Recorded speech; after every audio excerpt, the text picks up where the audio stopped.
আমরা এখন দেখব দ্রুত গতিতে কীভাবে বিয়োগ অঙ্ক করতে হয়।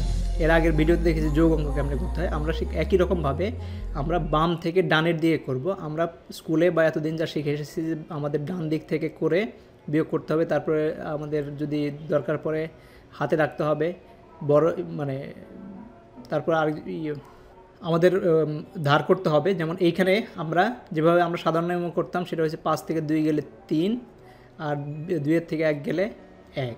আর এখানে যেটা করতাম আমরা সাধারণ নিয়মে সেটা হচ্ছে 4 থেকে 7 যায় না, তার মানে একটা ধার করলাম, তার মানে 14 হলো, 14 থেকে 7 গেলে 7, তারপর এটাকে দিলাম 2 থেকে 2 গেলে 0।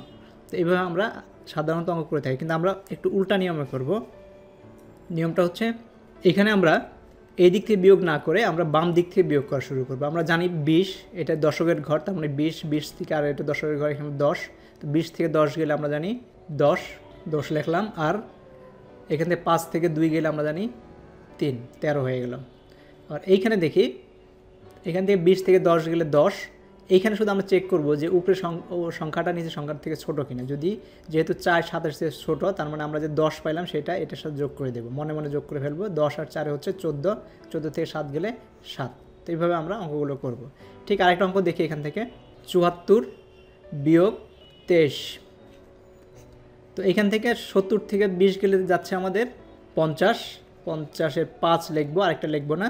আর 4 থেকে 3 গেলে 1, তো 51। খুব দ্রুত করে ফেলতে পারতেছি। বা এরকম যদি হতো যেমন 23 থেকে আমাদের যাবে 18, তাহলে আমাদের হতো কি 20-এর থেকে 10 গেলে 10, 3 যেহেতু 8-এর থেকে 17, তার মানে 10 আর 3-এ 13, 13 থেকে 8 গেলে হচ্ছে 5। এটা আমাদের রেজাল্ট। তো আমরা এভাবে খুব সহজেই বিয়োগ করতে পারি। আমরা আরেকটা পদ্ধতি দেখি যেটাখানে আমাদের ধার না করেও আমরা বিয়োগ করতে পারি।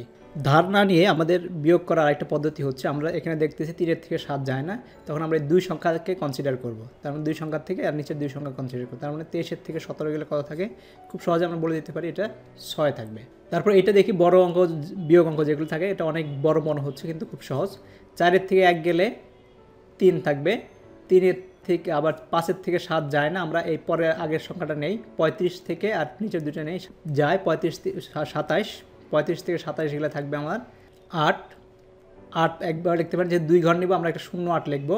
আর 7-এর থেকে 4 গেলে 3। খুব সহজে অঙ্কটা হয়ে গেল, খুব দ্রুত বিয়োগ অঙ্কটা হয়ে গেলো, আমাদের হাতে নেওয়ার ডাইরেক্টলি আমরা অঙ্কটা করে ফেলতে পারতেছি। তো এইটার ক্ষেত্রে দেখি আরেকটা অঙ্ক, যদি আমরা দেখি 7-এর থেকে 8 বড়, তার মানে এখন যায় না, আমরা পরের দুইটা নেই। 27 থেকেও 28ও বড়, তাও 28 27 থেকে বড়, তার মানে এটার মধ্যে যায় না, আমরা পরেরটা নেই। এখান থেকে 428, 527 থেকে ছোটো। খুব দ্রুত আমরা জানি যে 527 থেকে 428 গেলে আমাদের হবে 99, 2 ঘর, যেহেতু 1 ঘর নাই 0, আর 6 থেকে 3 গেলে 3। তো আমাদের দ্রুত এরকম বিয়োগ অঙ্ক করে ফেলতে পারি। যদি আমরা বাম দিক দিয়ে যাই, আমরা যেটা করব, যদি আমাদের উপরেরটা নিচেরটার সাথে ছোটো হয়, তাহলে তার আগের ঘরটা সহ নেব, নিয়ে দেখব যে সেই পরের দুইটা, এই দুইটা আর এই দুইটা বিয়োগ করা যাচ্ছে কিনা, তার মানে উপরেরটা বড় কিনা, নিচেরটা ছোটো কিনা। যদি না হয় তাহলে পরে আরও তিনটা সংখ্যা নেব, তারপর বিয়োগ করব। তো এইভাবে আমরা খুব দ্রুত বিয়োগ অঙ্কগুলো করে ফেলতে পারি।